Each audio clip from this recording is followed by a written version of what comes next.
Lovely, lovely. You know the lady singer? You know the piano player? Why don't you two talk to each other for a second. Let me find out who's backing up. May I have your name, please? Neil Steubenhouse. Usually we say your name and age. Neil, I'll let you out of that duty today. Dave Krieger. Thank you. Whoops, I beg your pardon. I almost took the bass with me. John Morrell. Thank you.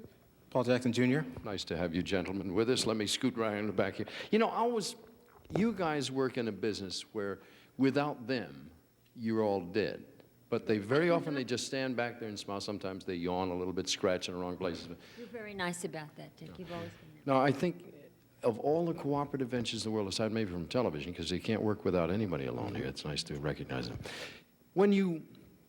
I tease you about the Blob. Everybody mentions that because you've been eminently successful. If that was the only thing you ever did, nobody would ever mention it. But every 5 minutes you change direction. You're doing something with a guy from the Doobie Brothers now, Michael McDonald. What are you doing? Writing with Michael McDonald, and Michael is also connected with this picture, the soundtrack album of Together. He sings a song in there. Are you in the film? No, Michael sings a song, and I do a song, and Libby Titus does a wonderful song as well. How'd you get the job?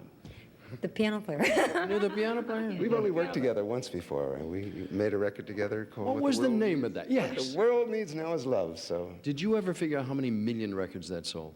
I don't know, but a lot. It's really nice because I always hear it, and it's a wonderful feeling because it was made some time ago, and it always sounds good. It never sounds dated, that record. It is a classic. Now, part of that is responsible right here because you write stuff that nobody else can play. I mean, you've been accused of doing that. Do you do that on purpose? I don't do it on purpose to make it difficult for players or for an audience. You know, I've sort of looked back at things that I could have written a different way maybe and made it less complicated.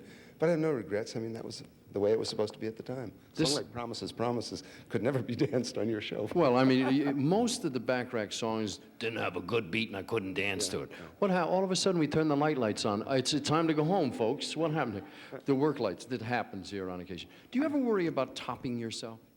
I think you're always, I am concerned about it, but I gave that up for a while, you know, and I've put it away. For me, it's just, I try to write as well as I can, whatever the project I'm involved with. I'm very hard on myself, Dick. I've always been either writing an orchestration or writing a song. It's always been murder. You are a driven man. Are you still? You used to work like it. Now the lights went out again.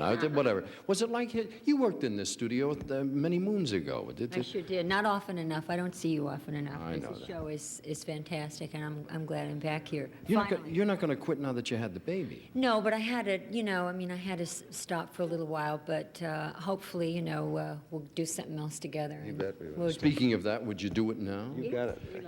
Did Paul write the lyrics to this song? Paul wrote the lyrics to both songs that we're doing today. This one is also entitled? the Michael McDonald song. I'm sorry. Fine Love. Well, let us do it. Ladies and gentlemen, Mr. Bacharach, and, if you will, Miss DeShannon.